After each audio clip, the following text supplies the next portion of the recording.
Subscribe करें और bell दबाएं ताकि कोई खबर रह न जाए।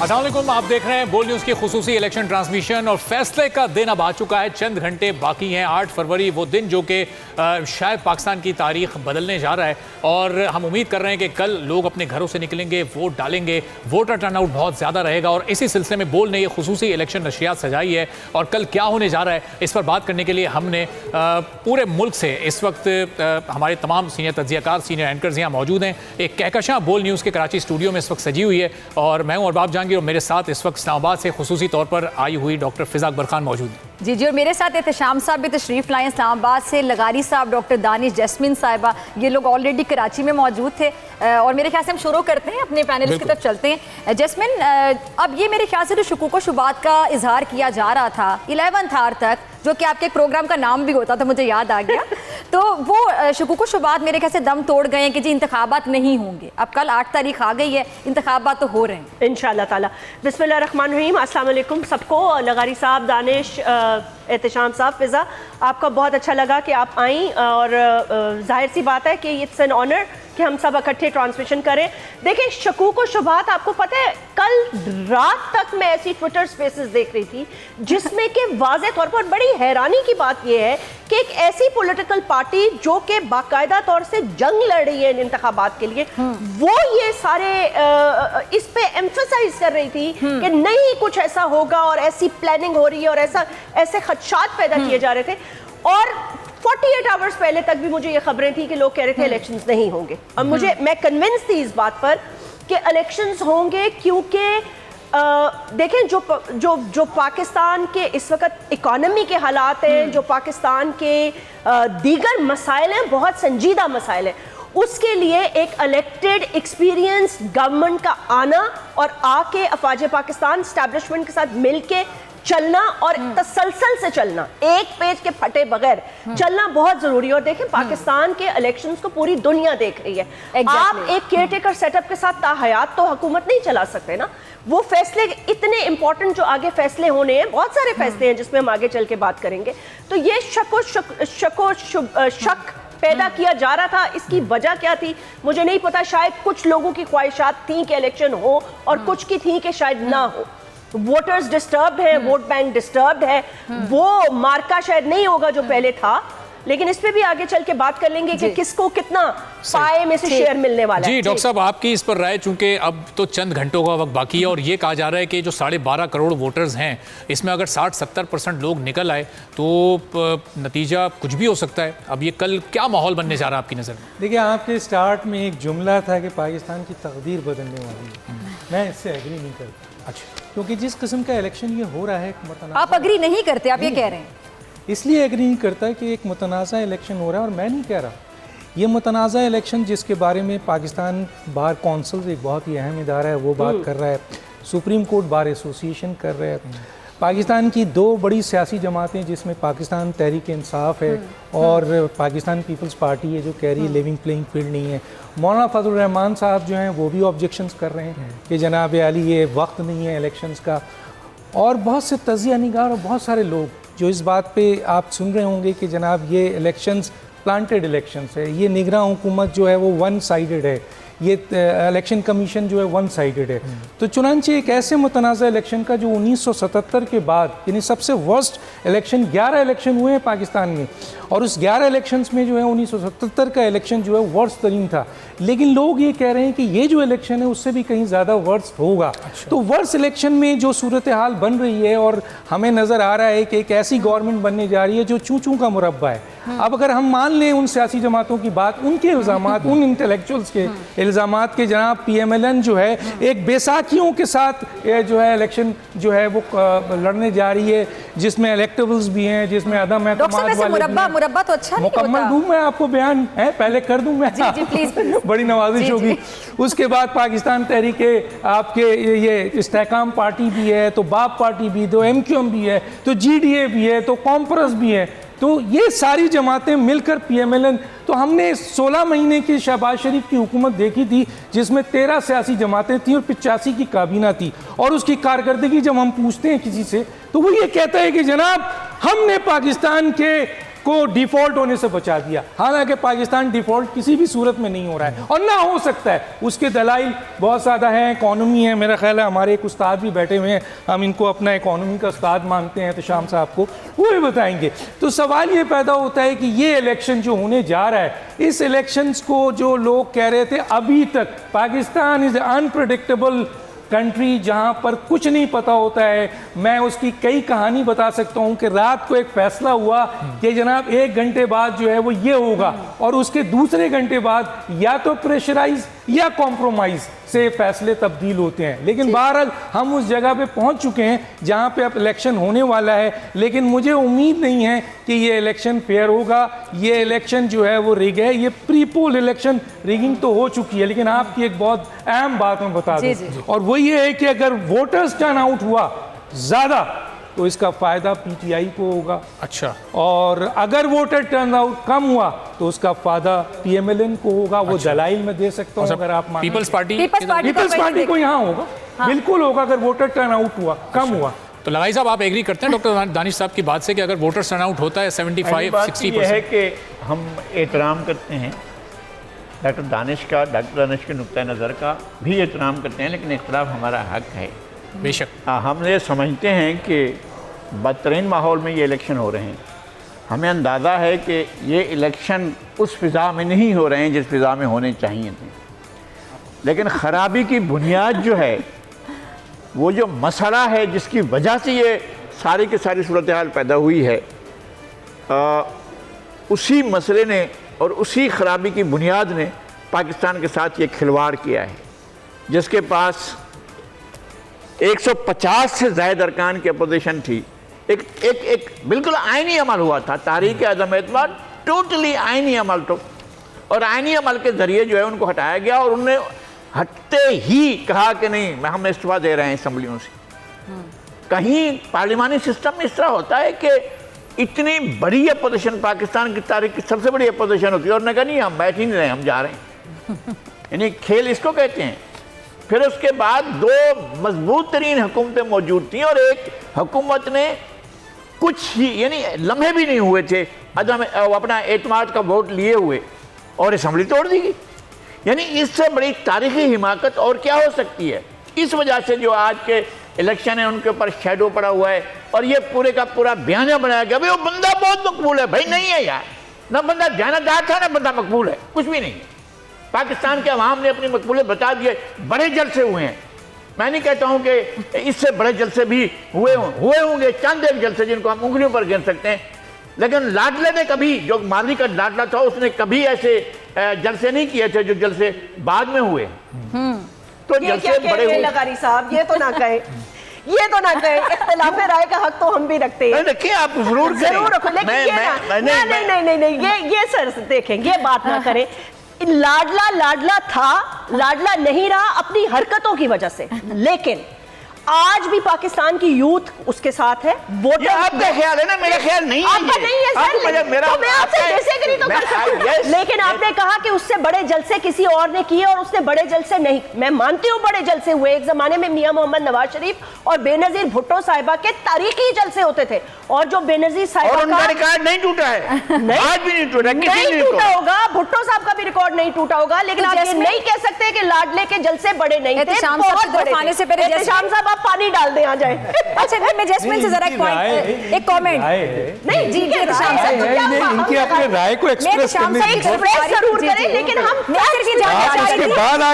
ये जानना चाह रही थी जैस्मिन के क्या यूथ बिलावल के साथ नहीं है? 70 साल बाबे कह के बिलावल ने गला फाड़ लिया।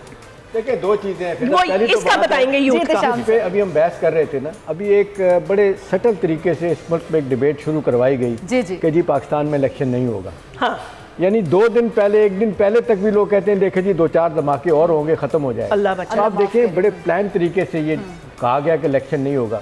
मैं सब लोगों से कहता हूँ कि चले ये मैं मान लेता हूँ, डॉक्टर साहब कह रहे हैं कि जो मुतनाज़ा होगा, लेकिन सवाल है कि आपके पास इलेक्शन करवाने के अलावा कोई ऑप्शन नहीं है।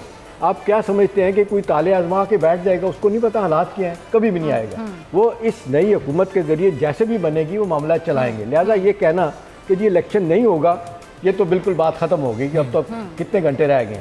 ये बात भी एक फैलाई गई रोज़ाना की बुनियाद पे। जनाब हम बैठते थे कभी सोशल मीडिया पे, कभी ट्विटर पे, कभी किधर से, कभी राइट से, कभी लेफ़्ट से। लेकिन अब पार्लिमानी सिस्टम की आप लोग बात करते हैं, दो बड़े मॉडल हैं। एक आपका बरतानिया का है जिसको आप वेस्टमिनिस्टर डेमोक्रेसी कहते हैं, दूसरा अमेरिका का है जिसको जेफरसोनियन डेमोक्रेसी कहते हैं।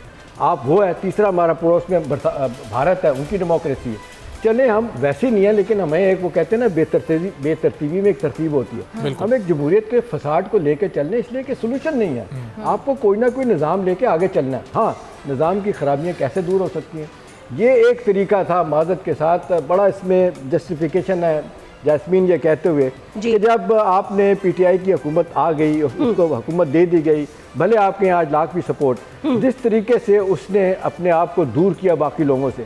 पुलवामा वाक़या हुआ, कितना बड़ा वाक़या था, बहुत बड़ा वाक़या। आप देखें पार्लियामेंट में सारी, मैं आज बात कर रहा था लगारी साहब से यही बात कि पार्लियामेंट की सारी जमातें वहाँ बैठी हुई हैं और 2 घंटे से जनरल बाजवा उनको कन्विंस कर रहे हैं बानी पीटीआई को कोई भी बड़ा सीरियस मसला है, आपके आके बैठे नहीं गए। क्यों कि मेरा पॉलिटिकल कैपिटल ब्लीड होगा, लोग कहेंगे कि यार इसे आपने हाथ में ला लिया तो फिर क्या होगा। देखिए नेशनल इंटरेस्ट भी कोई चीज़ है, मान लिया कोई भी फरिश्ते नहीं है, सबने गलतियाँ किया होंगी, लेकिन आपने जो गलतियाँ की हैं वो पहाड़ से बड़ी गलती हैं आपकी। मैं बार बार कहता हूँ, हो सकता है आप जीत जाएँ, आपके सपोर्टर भी बड़े होंगे, लेकिन बात यह कि आप वही हैं ना जो 3.5 साल हुकूमत करने के बाद आपके अपने लोग छोड़ के चले गए थे। वो तो फिर ये हुआ, 2 चीज़ें, हमारी कौम जाती अरबाब उनके पीछे, और मजलूमियत। जब उन्होंने कहा कि जी को रह तो नहीं गया, बगल में अपनी वो डायरी लेके निकल गए, तो लोगों की कलामी की माजर। लेकिन फिर हमारी लोगों की मेमोरी के शॉर्ट टर्म है कि हम उन 3.5 साल पर नजर नहीं डालते और हमें पिछले 6-8 माह नजर आते हैं। शॉर्ट टर्म नहीं है, ये लोगों की लाइकिंग और डिसलाइकिंग है। हम जिसको लार्जर देन लाइफ बना देते हैं ना, जिसको हम आसमान से ऊपर ले जाते हैं ना, उसकी कोई गलती मानने के लिए तैयार है। आप उनसे बहस कर लें, मतलब चलें ये छोटी सी बात है, मजाक में लोग कहते हैं देखो जी इस उम्र में भी लड़कियों से दोस्ती, वो कह जी जवान है, अच्छा खूबसूरत है, इसमें क्या फ़र्क पड़ता है। उठते बैठते रियासत मदीना आपको मुझे बताते हैं, हमेशा कहते थे कि जनाब डेनमार्क का प्राइम मिनिस्टर जो है ना वो साइकिल पे आता है, आप 3.5 साल हेलीकॉप्टर से नीचे नहीं उतरे। मतलब ये बातें इतनी कंट्रडिक्शन है उनमें। मैं ये नहीं कह रहा कॉल और फेल में फर्क नहीं होना चाहिए, ज्यादा फर्क है। आप जो बात करें अमली तौर पे भी, या फिर वो नजर आए, इसके करीब करीब नजर। आखिरी बात फिजा देखें, आखिरी बात ये है कि अब ये इलेक्शन जैसा भी है, अब इलेक्शन को क्रेडिबल बनाने के लिए जो फैक्टर हो सकते हैं, अब ठीक है अपनी तरफ से अबूरी प्राइम मिनिस्टर ने कह दिया कि जी सारे हमने इंतजामात मुकम्मल कर लिए, और वो अपने कह रहे चीफ इलेक्शन कमिश्नर के जी लेवल प्लेइंग फील्ड हमने सबको दे दिया। अब कल के बाद सूरत हाल देखिए क्या है। ज़्यादा मुझे परेशानी इस बात की हो रही है कि जो लोग कह रहे हैं कि जी ये तो 6 महीने बाद, 8 महीने बाद, साल बाद दोबारा इलेक्शन होगा। फैसल वाडा कहते जी मैं इलेक्शन में क्यों हिस्सा लूँ जिसने रहनी 1 साल के लिए। आप मुझे बताएं 1 करोड़ रुपया खर्च हो चुका है, कम से कम 1 करोड़ ऑफिशियली, 50 करोड़ इलेक्शन और कोई मजाक तो 50 करोड़ बाकी लोगों ने जो खर्च किया। उसके बाद फिर आप मुतम्मिल हो सकते हैं इलेक्शन। फिर 2 बड़े चैलेंज आपके ऊपर सर उठा के खड़े, दहशतगर्दी और अपना इकोनॉमिक मेल्टडाउन। ये कैसे ठीक करेंगे भाई? बेहतरीन तरीका था, बार बार बात आती कि सारे बैठ जाएं, फैसले करें, गलतियां अपने आप ही हैं, एक अदारे से नहीं सब अदारों से गलती हैं। आप मुझे बताएं, मीडिया भी जिम्मेदार है, सिविल सोसाइटी भी जिम्मेदार है, अदलिया भी जिम्मेदार है, फौज के लोग भी जिम्मेदार होंगे। लेकिन सिंगल आउट कर देना, कल जिस शख्स को आप कहते थे कि जी आर्मी चीफ तो जो फौज कौम का बाप होता है, आज आप कहेंगे कि आप तो। एहतिशाम साहब आपने मीडिया का जिक्र किया, तो कल कुछ अखबारों ने, आप लोग तो चूंकि अखबारों में भी काम कर चुके हैं, प्रिंट मीडिया में भी काम किया, फिर आप लोग टीवी की तरफ आए, कुछ अखबारों ने तो फ्रंट पेज पे प्रॉपर लिखा हुआ था कि वज़ीर आज़म नवाज शरीफ अवाम ने फैसला सुना दिया। कैसा लगा पढ़ के एज अ सहाफ़ी? और मुझे शर्म आई। और अब सबसे ये मेरा सवाल है, और दूसरी बात ये, एक कोड ऑफ कंडक्ट होता है जर्नलिज्म का कि आप एडवर्टाइजमेंट लिख दें, मुझे बड़ी पेड कंटेंट लिख दें। शर्म आई। चले मैं उर्दू अखबारात के तो नहीं कहता, उनके तो नहीं, हम तो सहाफत पे बात कर रहे हैं, उनके इतने नहीं है स्ट्रांग, इतना डिस्कशन ना करें, उर्दू हमने भी किया है। इसलिए कह रहा हूं एहतिशाम तो कोई रूल्स रेगुलेशन होते होंगे ना कि फ्रंट पेज पे आपको रेशो क्या रखना है, बैक साइड पे रेशो क्या रखना है। अंग्रेजी के सफ़े अखबार के साथ जैस्मीन क्वार्टर ऑफ सेंचुरी गुजारा उनके जी साथ। बिल्कुल, मुझे पता है। आज मैंने देखा लगाई साहब बैक पेज पे पूरा इश्तिहार जो है ना, ये इनका छपा हुआ किसी का कि जी एडवर्टाइजमेंट है, भाई कभी नहीं डाउन में हुआ था। आप मैक्सिमम उनका ये होता था कि क्वार्टर पेज आगे और बैक पेज पे हाफ पेज। अब क्योंकि पैसा है, वो सब नॉर्म्स, ट्रेडिशन, वैल्यू सब खत्म हो गई है, सब इस तरफ आ गए। तो बाकी मैं तो खुद मानता हूँ कि जो हमारा रोल था हमने मीडिया ने नहीं पूरा ठीक है। किया। डॉक्टर साहब कुछ कहना चाह रहे हैं? इम्पॉर्टेंट बात है, मैं कतई कलामी करता हूँ यार। जमहूरियत जमहूरियत जमहूरियत, भाई जमहूरियत क्या है? पहले उसकी डेफिनेशन पे आइए। हम तो कह रहे थे ना कि उधर की जमहूरियत, उधर की जमहूरियत, पाकिस्तान की जमहूरियत देखने चलें। अगर आप ये कहते हैं कि जमहूरियत में कौन सी सियासी जमात जो है वो जमहूरियत के बेस पर इस वक्त है और क्रिएशन हुई है पाकिस्तान में, और कौन सी है जो सियासी हुकूमतें आती हैं उसमें लोकल बॉडीज़ इलेक्शंस को वो उठाकर फेंक देती हैं, जो कि जमहूरियत का सबसे अहम तरीन बेस है। नंबर 1, मारूसी सियासत, प्राइवेट कंपनी बनाई हुई इन लोगों ने। ये जमहूरियत है कि जिसमें बाप हो बेटा हो, कोई मसला नहीं अगर अहल है, हम नहीं कहते, लेकिन इलेक्शन तो हो। किसका? Intra party election. चैलेंज हो गया पीटीआई का। क्यों? कि अकबर बाबर चले गए, कि दूसरी सियासी जमातों के लोग कह रहे हैं कि हमारे भी इंट्रा पार्टी इलेक्शन फेक है, लेकिन हम जा नहीं सकते। क्यों? क्योंकि हमारे यहाँ बादशाह। सॉरी मैं आपकी बात काट रही हूँ। परवेज खटक साहब कुछ दिन पहले मेरे साथ प्रोग्राम में मौजूद थे। मैंने मरूसी सियासत पे सवाल पूछा कि सुनने में आ रहा है कि आप बोलिए, आप जरूर शाम साहब के सवाल जरा मुझे भूलना जाओ लग का ज्यादा तैयारा फट गया ना जी। उसके बाद अब अखबार में, अंग्रेजी अखबार में जहाँ काम किया बैठे हुए थे, हमारे दोस्त कहने लगे नहीं यार ये तो मज़ा नहीं आया, लिंचिंग होनी चाहिए थी, जो बेड़ा गर्क किया ठीक हो। आखिर में हमारे ब्यूरो चीफ थे हसन अख्तर मरूम, उन्होंने कहा भाई जो मिलता ले लो। तो जिस तरह की जमहूरियत मिलती है वो ले लो। दूसरी बात आपने बिल्कुल सही कहा। दूसरी बात ये बताइए कि इल्ज़ाम लगता है पाकिस्तान के इस्टेब्लिशमेंट पे, लेकिन ये मुझे बताइए कि ये सियासी जमातें गेट नंबर 4 पे क्यों खड़ी रहती हैं? इनका अपना कोई कसूर नहीं होता। क्यों कहती हैं कि जी इसकी हुकूमत गिरा दो, हमें ले आओ? अब मैं आपसे पूछे, अगर आप कहें तो डिटेल बता देता हूं। तो मुझे ये बताइए कि कौन सी ये सियासी जमहूरी जमात है और ये जमहूरी निज़ाम है? एक। दूसरा, आप कहते हैं कि ये ताकत का सरचश्मा अवाम है, तो फैसला करने दें अवाम को।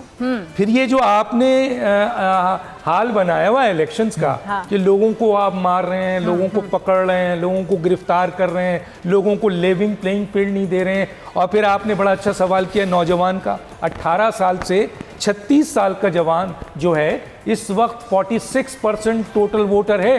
और ये बात कोई माने या ना माने कि अगर नौजवानों में वोट बटेगा तो 2 जगह बटेगा।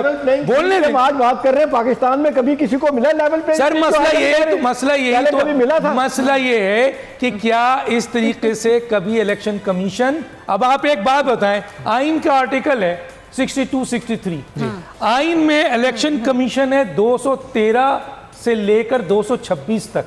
इलेक्शन एक्ट 2017 मौजूद है। पॉलिटिकल पार्टी जो ऑर्डर है वो 202 मौजूद है, और उसके बाद आइन का आर्टिकल 280 आर्टिकल है जिसमें 62-63 है कि मेंबर वो नहीं बन सकता।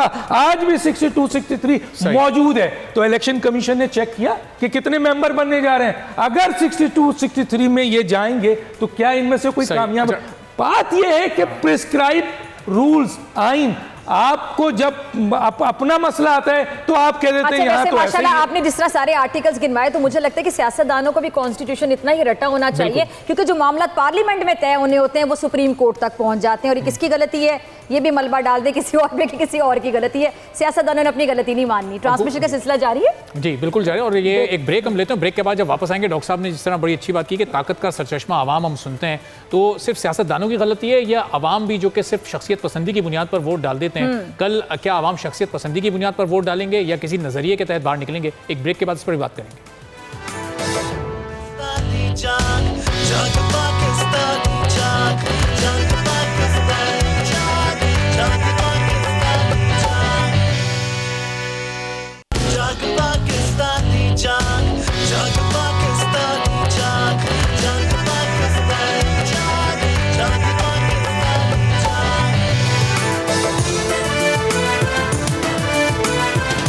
एक बार फिर ट्रांसमिशन में आपको खुशामदीद कहेंगे। और ब्रेक से पहले जो सवाल मैंने छोड़ा था अपने तमाम पैनलिस्ट के सामने, एक एक करके हम उसका जवाब लेंगे कि ये पाकिस्तान की आवाम जो है जब ये निकलते हैं किसी सियासी जमात को वोट देने, तो ये दरअसल उस सियासी जमात को नहीं या उसके नज़रिए को नहीं, बल्कि उसके सरबरा को या उसकी शख्सियत को या उस शख्सियत को जिसको वो खुद पसंद करते हैं, जिसके फॉलोअर होते हैं, उसको वोट दे रहे होते हैं। आखिर इसकी क्या वजह और ये कब इसमें चेंज आएगा? जरा इस पर भी बात करेंगे। साथ एक और सवाल कि जब शख्सियत पसंद आप हो के वोट देते हैं तो फिर बाद में वही शख्सियत कह रही होती है कि मतलब टीम अच्छी नहीं मिली।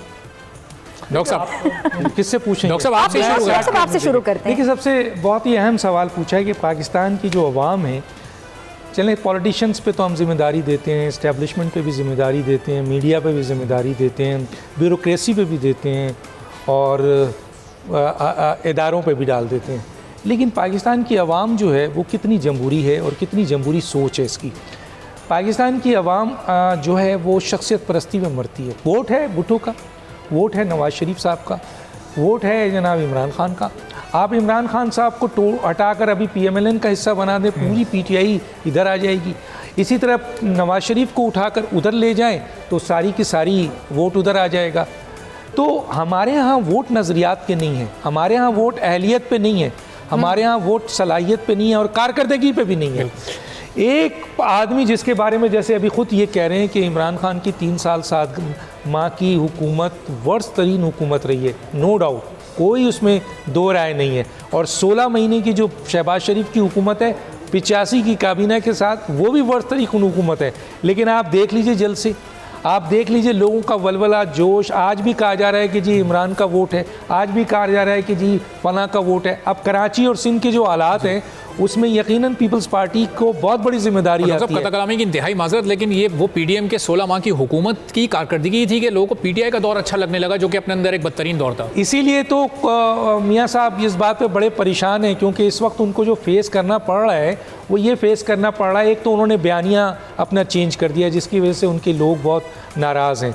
दूसरी जो इम्पॉर्टेंट बात है वो 16 महीने की जो कारकर्दगी है, क्योंकि वो जिम्मेदारी बनती है मेन फैक्टर्स की। तो शहबाज शरीफ वज़ीर आज़म थे, क्योंकि इमरान खान के ज़माने में भी इत्तेहादी थे, MQM भी इत्तेहादी थी, कॉम्प्रेस भी थी, फला थी, लेकिन इमरान को फेस करना पड़ा। तो इसी तरीके से वोट जो यहाँ डिस्ट्रीब्यूट होता है, और अब पाकिस्तान का जो वोट है वो वोट पड़ता है आपका एक अहल आदमी हो, एक बहुत ज़बरदस्त आदमी हो, लेकिन अगर उसके पास ताकत नहीं है, उसके पास पैसा नहीं है, उसके पास बदमाश नहीं है, उसके पास SHO नहीं है, उसके पास मुल्क के करप्ट तरीन सिस्टम के वो फैसिलिटीज़ नहीं है, तो वो नहीं जीत सकता। क्योंकि एक गाड़ी में बैठा हुआ आदमी जब उतरता है जिसके पास 6 लैंड क्रूज़र होती है और गनें होती हैं और वो पैसा लुटा रहा होता है, तो वोट उसको पड़ता है। तो पाकिस्तान में वोट 2 बुनियादों पे, 3 बुनियादों पे पड़ते हैं, मैं बता देता हूँ।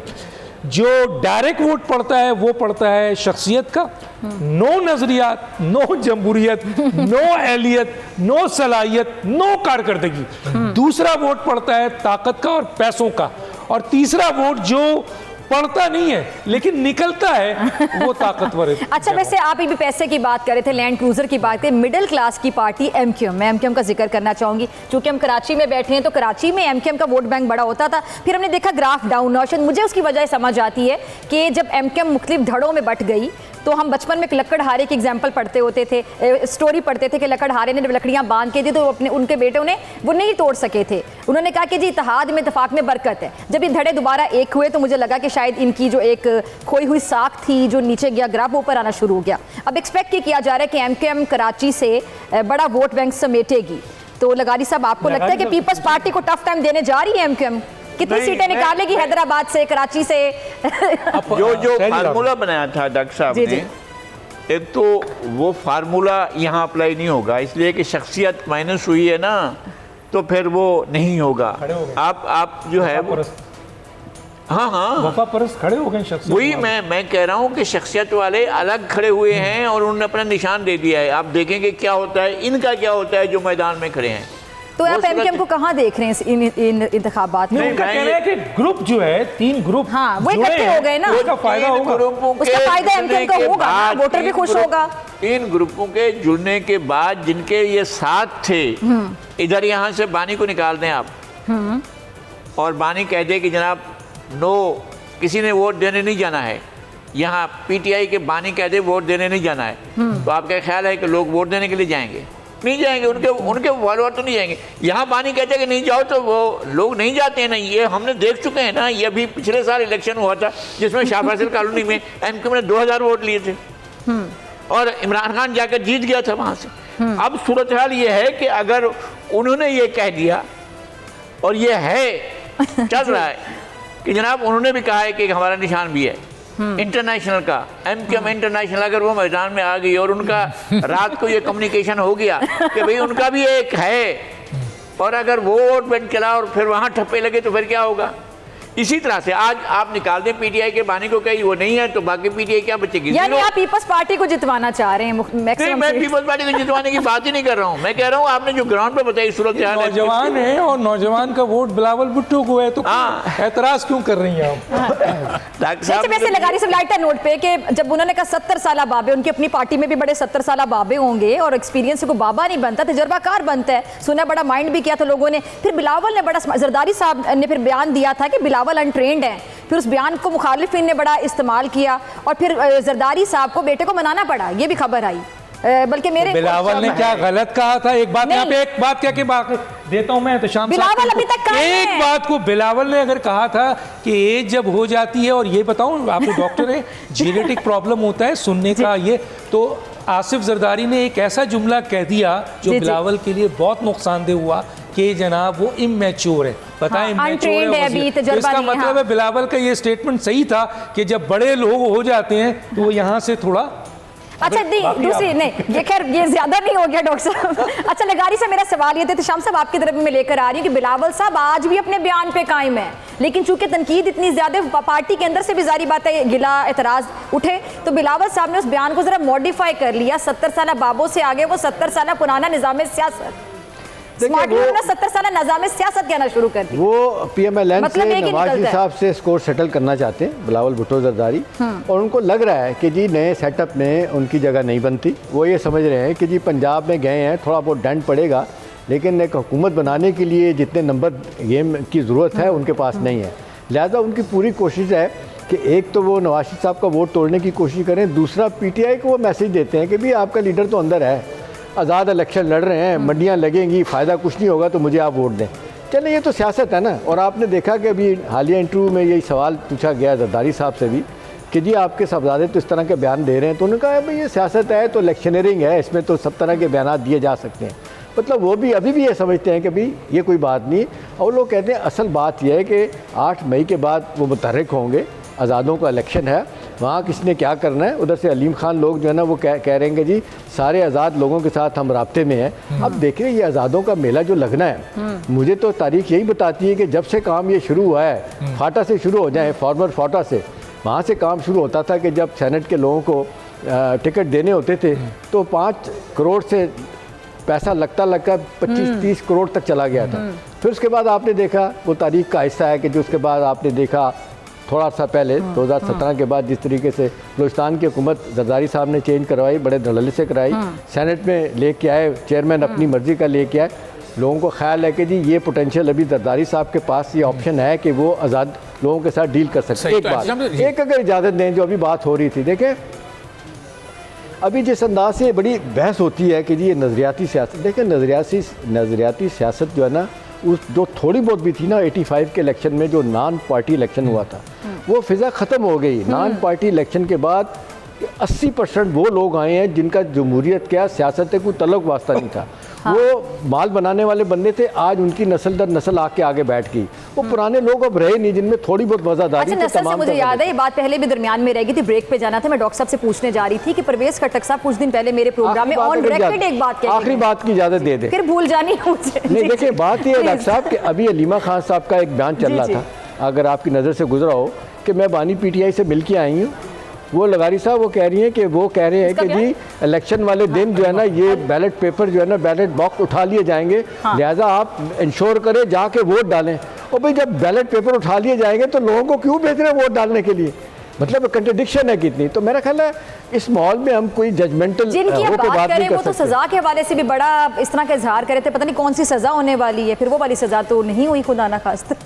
देखिए वो तो वक्ती बात है, जो पहिया जिस तरह उनके खिलाफ चल पड़ा है, जिस तरह बाकियों के खिलाफ। अच्छा, परवेज खट्टक साहब की मैं बात करना चाहूंगी। डॉक्टर साहब ऑन रिकॉर्ड मेरे प्रोग्राम में मैंने उनसे सवाल पूछा मौरूसी सियासत कि आप अपनों को टिकट दे रहे हैं, नवाज दे रहे हैं, तो बड़ी तनकीद हो रही है। तो आपने जिस पार्टी में काम किया अपनी पुरानी पार्टी के बाद, तो आपने तो हमेशा मौरूसियत के खिलाफ बात की, नारा लगाया, तो आप लोग खुद मौरूसियत को सपोर्ट करें। उन्होंने ऑन रिकॉर्ड मेरे प्रोग्राम में बोला कि इसमें क्या गलत है, मैं अपने बच्चों पे क्यों इन्वेस्ट नहीं करूंगा? मेरे बच्चे अगर आगे आएंगे तो मेरे नजरिए को ज्यादा बेहतर तरीके से आगे लेकर चलेंगे। मैं किसी गैर पर एतमाद करूंगा, अपने बच्चों पे करूंगा, अपनी फैमिली पे करूंगा, अपने यारों दोस्तों पे करूंगा। क्यों नहीं कहेंगे? इसलिए कि वो किया है उन्होंने।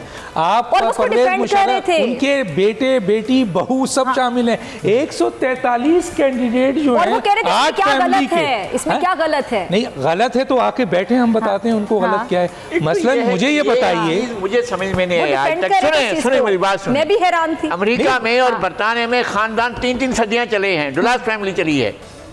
नाना वजीर खारजा, अगली सदी में नवाज साहब वजीर खारजा, फिर उसे अगली सदी में एक और वजीर खारजा। हमारे यहाँ रॉयल फैमिलीज हैं, हमारे सियासतदान। एक ही वक्त में रॉयल फैमिलीज बन गई। एक ही वक्त में ऐसा हुआ है कि जॉन फोस्टर डुलास, उसका नाना वजीर खारजा था, फिर वो वजीर खारजा बना।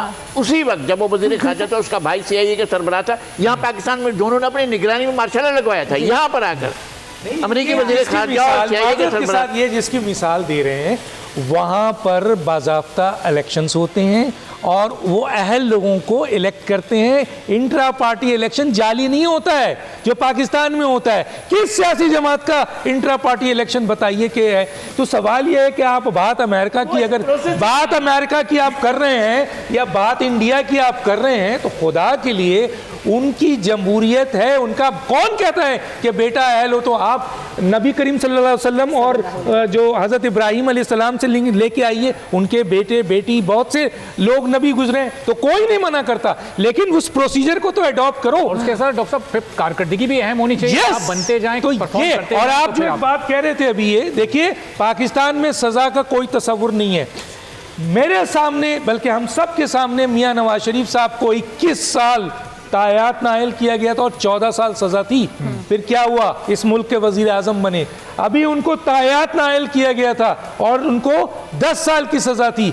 आज चौथी दफा वजीर आजम बन रहे हैं। तो अगर इमरान खान साहब को सजा है, जिसमें से सिर्फ एक सजा अभी सामने आई, पहले जिसको सस्पेंड कर दिया गया, फिर 14 साल की आई है, फिर वो इद्दत वाली आई है, तो मेरे से अगर ये पूछें तो मैं ये कहूँगा कि पाकिस्तान का निज़ाम इंसाफ मुंह चढ़ाता है यहाँ पर कि यहाँ पर किसी को कानूनी तौर पर जुल्फ़िकार अली भुट्टो साहब के साथ क्या हुआ, या और कितनी ऐसे फैसले हैं। जैसे अभी इन्होंने खुद भी कहा कि जनाब अली जो पंजाब हुकूमत और उसमें सुप्रीम कोर्ट गया, तायात नाइली का केस है, यूसुफ रज़ा गिलानी को निकालने का केस है। तो मेरा कहने का मतलब है पाकिस्तान के अंदर किसी को सज़ा हो गई तो इसका हरगिज़ ये मतलब नहीं है कि वो सारी उम्र के लिए। सेशन कोर्ट और लोअर कोर्ट्स में लगाई सब। लेकिन अभी तो बात है कि आया कौन जीतेगा। क्या लोअर आपके इम्पोर्टेंट आज रात का है कि किसको कितना वोट मिलेगा, कौन जीतेगा, किस तरह की हुकूमत बनेगी। जिसने जीतना है वो खुद भी बता रहे हैं कि मैं वजीर आज़म हूं। वो तो आ गया ना, अखबारात ने लिख दिया, आपने फैसला सुना दिया, वो तो एस्टैब्लिश हो वजीर आज़म। अभी डॉक्टर साहब लेकिन मैं एक बात बताऊं, अगर इजाजत आपको शक है कि वो वजीर आज़म, अगर आप मुझे इजाजत दें, वो कॉन्फिडेंट है, अगर मुझे इजाजत दें, इसमें कोई शक नहीं है कि इस वक्त मियां नवाज शरीफ साहब बता चुके हैं कि मैं वज़ीर आज़म आ रहा हूँ, और उनकी बेसाखियों में कौन है मैंने गिनवा दिया है। उनकी बेसाखियों में जनाब है इस्तेहकाम पार्टी है, उनकी बेसाखियों में मुत्तहदा कौमी मूवमेंट है, उनकी बेसाखियों में बाप पार्टी है, उनकी बेसाखियों में PMLQ भी आएगी, उनकी बेसाखियों में तहरीक इंसाफ पार्लियामेंटेरियन भी आएगी, उनकी बेसाखी में वो इलेक्टेबल भी हैं, बाप पार्टी में सुन लीजिए भी है।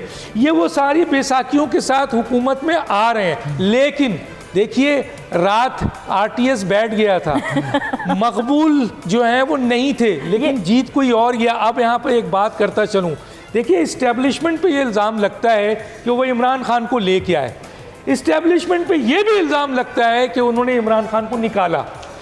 अब इस्टेब्लिशमेंट पे ये इल्ज़ाम लग रहा है कि मियाँ साहब को ला रहे हैं, लेकिन मियाँ साहब वो दे नहीं सके जो पॉपुलैरिटी तोड़ना था, माजरत के साथ तोड़ना था। अगर इस्टेब्लिशमेंट, अगर ये फैसला एक बात इस्टेब्लिशमेंट अगर ये फैसला कर ले कि यार हमने बड़ी गलतियां कर ली, अब नहीं करते और कल का इलेक्शन होने दो, और वोटर टर्नआउट बढ़ गया, तो मियां साहब फिर शायद ये वजीर आजम का नहीं हो सके। डॉक्टर साहब मुझे एक बात बताएं, जब आप नवाज शरीफ साहब की बात करते हैं कि जी नवाज शरीफ साहब को लाया गया, उनको निकाला गया, ये इमरान खान साहब के बारे में क्या कहेंगे? इमरान खान साहब, इमरान का कहा है? सुने आपने सुना नहीं? मैंने सुना है। इमरान खान का बताओ, लगारी साहब के चंद लोगों में बैठे हुए उन्होंने कहा था कि भाई तैयार हो जाए, मैं आ रहा हूँ। तो भाई ये तो लोगों को पहले से स्क्रिप्ट का पता होता है इस मुल्क में कि क्या होना है क्या नहीं होना। तो इसका मतलब है कि आप ये मान रहे हैं कि जी जो कल हुकूमत आ रही है वो मियां नवाज शरीफ साहब की आ आपको रही है? शक है इस बारे में? मैं अभी भी शक कर रहा हूँ, उसकी वजह है, वो वजह बताई मैंने, वो वजह मैंने बताई। क्लियर कर दूं मैं, लगारी साहब एक मिनट, डॉक्टर साहब आपका सवाल, आप कह रहे हैं कि अभी भी 11th आवर पे हम कुछ भी चेंज हो सकता है, तो चले अगर वजीर आज़म नवाज शरीफ है तो फिर किसको वजीर आज़म मैं बता रहा हूँ, वैसे तो अभी मियां नवाज शरीफ साहब आ जाए या शहबाज शरीफ आ जाए, दोनों एक ही हैं, क्योंकि दोनों का किबला जो है वो गेट नंबर 4 है, माजरत के साथ। अब वो मियां नवाज शरीफ साहब नहीं है जिन्होंने बयानिया दिया था, जो बहुत बड़ा बयानिया था, तमाम कुर्बानियां उन्होंने आखिरी सियासत के इस हिस्से में दफन कर दिया और कॉम्प्रोमाइज़ कर लिया, और अब इख्तिदार में आने के लिए ये बेसाखियों का सहारा लेके हुकूमत में आ रहे हैं, और जिस बेसाखी का कंट्रोल इनके पास नहीं है वो एस्टेब्लिशमेंट के पास है, खुल के कहने दीजिए। और मैं एक बात ये कह रहा हूं जो आपका सवाल है कि 2018 में सर क्लियर कर रहा हूं, 2018 में इल्ज़ाम है कि एस्टेब्लिशमेंट इमरान खान को लाई, फिर इमरान खान ने खुद कहा कि मुझे एस्टेब्लिशमेंट ने निकाल दिया, ठीक है, तो उनको एस्टेब्लिशमेंट ने निकाला, वो इल्ज़ाम भी सह लिया इन्होंने। उसके बाद अब मियां साहब आ रहे हैं तो ये इल्ज़ाम भी है कि मियां साहब को एस्टेब्लिशमेंट ला रही है, लेकिन मियां साहब ने आकर जो उम्मीद थी एस्टेब्लिशमेंट की कि पॉपुलरिटी वोट जो है वो मियां साहब के पीछे आ जाएगा, 10,000 से ज़्यादा PMLN के अहम तरीन जो शख्सियत है वो कहते हैं हम 10,000 से ज़्यादा ऊपर नहीं जा सके, तो चुनांचे एस्टेब्लिशमेंट ये भी फैसला कर सकती है आखिरी मौके पे कि भाई ये तो एक्सपोज हो रहे हैं, बहुत सी चीज़ें हो रही हैं, ये डिलीवर भी नहीं करेंगे तो हम अपने ऊपर इल्ज़ाम क्यों लें, तो पीछे हटते हैं। और अगर वो पीछे हट गए और वोटर टर्न आउट हो गया तो फिर कोई और भी वज़ीर फिर आगे कौन होगा? बिलावल भी हो सकता है। बात ये फिजा, बात कर रहे हैं, देखिए बिलावल को वज़ीर आज़म देखते हैं, बिलावल भी हो सकते हैं। देखिए हकीकी आज़ादी की जब आप बात करते हैं ना, वो कह रहे हैं कि हकीकी आज़ादी मैं दिलवाऊंगा, भाई हकीकी आज़ादी परफॉर्मेंस के बगैर नहीं होती। आपने अर्दोगान की बात सुनी है ना, मेयर से काम शुरू किया था उन्होंने, उसके बाद फिर आहिस्ता आहिस्ता जब उनकी पार्टी को जब उनकी पार्टी को बैन करने का फैसला कर लिया गया तो स्टेप डाउन करके अब्दुल्ला गुल अपनी पार्टी के नायब थे, उनको सरप्राइज दे दी, चले गए। मैं हाल ही में टर्की गई थी, वहाँ पे अंकारा के मेयर से मुलाकात हुई और कुछ मैंने वहाँ चैनल्स वगैरह भी विजिट किए। आप यकीन जाने लोकल बॉडी सिस्टम अगर एक्टिव हो कहीं पे तो क्या खूबसूरत होता है वो मुल्क। हमारे यहाँ ये इस निज़ाम को बेहतर किया जा ही नहीं सका, उसकी भी बहुत सी वजूहात हैं। ये MKM के मेयर जब भी आते थे टीवी, मुझे वसीम अख्तर साहब याद आ जाते हैं, लाचारी, बेबसी, और क्या करते वो हुकूमत सिंध हुकूमत, जो बहस हो रही है ना, फिर फंड्स का रोना, आप फ्री हैंड नहीं दे रहे ना। ठीक हो गया, बहस जो हो रही है ना वो ये है, बड़ी सिंपल, लोकल बॉडी सिस्टम को एक्टिव होना चाहिए। उनकी बात भी तो सुनिए। मैं सिर्फ ये कहना चाह रहा हूँ कि देखें, अगर कोई ये कहे कि जी किसी एक बंदे पे सारा इल्ज़ाम दिया जा सकता है, किसी एक पार्टी पे दिया जा सकता है, तो नहीं हो सकता। देखिए आपको कुछ अचीव करने के लिए कुर्बानी देनी पड़ती, जैसे अब्दुल्ला गुल को उन्होंने बनाया, अर्दोगान ने प्रेसिडेंट वो चले गए, उन्होंने 200 टॉप के जर्नलों को या तो मारा या उनको फारिग किया, लेकिन कब किया? जब इकोनॉमी खड़ी कर ली। वही टर्की जिसको यूरोप का मर्द बीमार कहते हैं, $40 बिलियन का कर्जा IMF को उन्होंने वापस किया। एक स्टेज पे तो एक ढेले का कर्जा नहीं था उन पर। देखिए ये कारकर्दगी, अब आप 3.5 साल हुकूमत उनके सर पे करते रहें, और फिर 3.5 साल में जब नैब इतनी वाइब्रेंट थी कि ब्यूरोक्रेसी ने काम करना छोड़ दिया था, तो मेजर कर्नल भिजवा के सारे काम करवाए जाते थे। उस वक्त तो वो बहुत अच्छे थे। आर्मी चीफ जो है ना वो तो कौम का बाप होता है, आपको निकाल दिया गया। जिस तरह एक सेकंड और भी तो हुकूमत जो अभी 16 महीने की हुकूमत रही, जो लगारी साहब अभी बात कर रहे थे, एक आईनी ऑप्शन इस्तेमाल किया गया, एक वो लीगल कानूनी आईनी तरीके से आपको निकाला गया, आप रोना शुरू हो गए। मैं दो बड़े आदमियों के दरमियान हूँ, ये सारा मेरा हिस्सा है। ये भी मियां साहब की जब वापसी हुई 21 तारीख को, तो उसके बाद अच्छा खासा उनके पास टाइम था कि वो आते अपनी पॉपुलैरिटी को पब्लिक में शो करते। आपको लगता है कि इतनी लेट कैंपेन करके उन्होंने वो जायज? अच्छा मुझे ये बताएं कि ये बंदा जो पॉपुलर हुआ है, जो बयानिया पॉपुलर बनाया, किस चीज ने पॉपुलर बनाया? सोशल मीडिया कार्यकर्दगी ने बनाया। सोशल मीडिया 3.5 साल में डिलीवर किया। सोशल मीडिया पाकिस्तान ये जो है शख्सियत सोशल मीडिया कैसे करता है काम?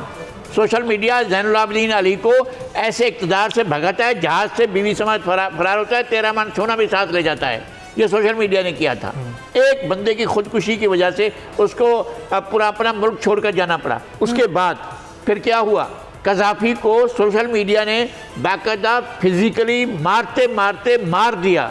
और आपको हुस्नी मुबारक को सोशल मीडिया और तहरीर स्क्वायर आबाद हुआ, वो पिंजरे में डालकर उसको लाते थे पेश करने के लिए कोर्ट में हुस्नी मुबारक को। ये रहा है सोशल मीडिया कौन मैनेज करता है? सोशल मीडिया वही मैनेज करते हैं जिन्होंने ये हथियार बना कर दिए हैं। वहाँ कितने लोग बैठे हुए थे? अब ये बात मैं करूँ कि वाशिंगटन में कितने लोग बैठे हुए थे जो ये सोशल मीडिया चलाते, और इनका सोशल मीडिया कौन चला रहा है बताएं? ये कोई बात नहीं है। मुझे बताएं, हमें भी बताएं ना, हमें भी पता चले। $50,000 देके 2 फर्म हायर किए हैं। भाई कर सकता है जो PR के लिए नहीं करता है। सोशल मीडिया इस वक्त सोशल मीडिया की जमाना है। सोशल मीडिया में आप जब से पैसा हार चुके हैं, एक हाउस अब आप साफ और शफाफ इलेक्शन करें तो आपको पता चल जाएगा हक में नहीं आया अभी तक। एक साफ और शफाफ खर्च कर दिया आपने। एक साफ और शफाफ इलेक्शन। तमाम सियासी जो 9 मई के जिम्मेदार हैं उनको आप सजा दें। आपके ख्याल है कि 22 लेकिन बाकी लोग जो इलेक्शन में खड़े हुए हैं उनको आप देखिए, इलेक्शन ज्यादा अहम है कि वक्त हो जाए, ये ज्यादा अहम है कि इलेक्शन साफ और शफाफ। लगाई साहब आपके कमेंट मैं याद करता हूँ 2021 में इलेक्शन हुए, 2021 में इलेक्शन हुए, वो लाडला कोई एक सीट भी नहीं, यही हर हुकूमती पार्टी हारती है, हर कोई ऐसा नहीं, हर हुकूमती पार्टी जीतती है। नवाज शरीफ साहब पार्टियां जीती हैं। मैं बताता हूँ, नवाज शरीफ साहब जब पंजाब के वजीर आला थे, बहुत ताकतवर, तो उस वक्त बेनजीर साहिबा ने वहां पर पंजाब से पीपल्स पार्टी की सीट निकाली थी। कैसे निकाली? ठीक है। अच्छा तो हुकूमत में हमेशा पॉपुलर वोट जो है वो कम होता है। इमरान खान को 13 में से 11 में नुकसान हुआ, और फिर जब ये 16 महीने की हुकूमत थी तो इमरान खान की जमात ने जीत लिया। डॉक्टर साहब, ये साफ मसला ये कि इनसे पूछे कराची में कौन जीतेगा, जो कराची की बात करते थे, कराची में कौन जीतेगा? कराची में 22 सीटें हैं लगाई साहब, ये लगारी साहब बहुत एक्सपर्ट हैं। मैंने पूछा लगारी साहब से कराची में किसको देखते हैं? ब्रेक का वक्त हो गया। एक छोटा सा एमकेएम दावा करती है कि एमकेएम 13 से 14 सीट्स ले लेगी। नहीं, 13 सीटें नहीं ले रहे हैं ना। ब्रेक करके बहुत इंपॉर्टेंट है। चलिए ब्रेक का कहा जा रहा है, ब्रेक का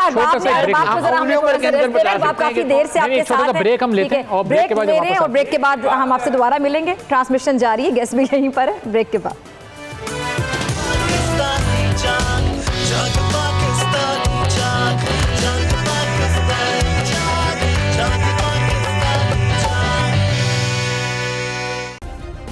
सब्सक्राइब करें और बेल दबाएं ताकि कोई खबर रह न जाए।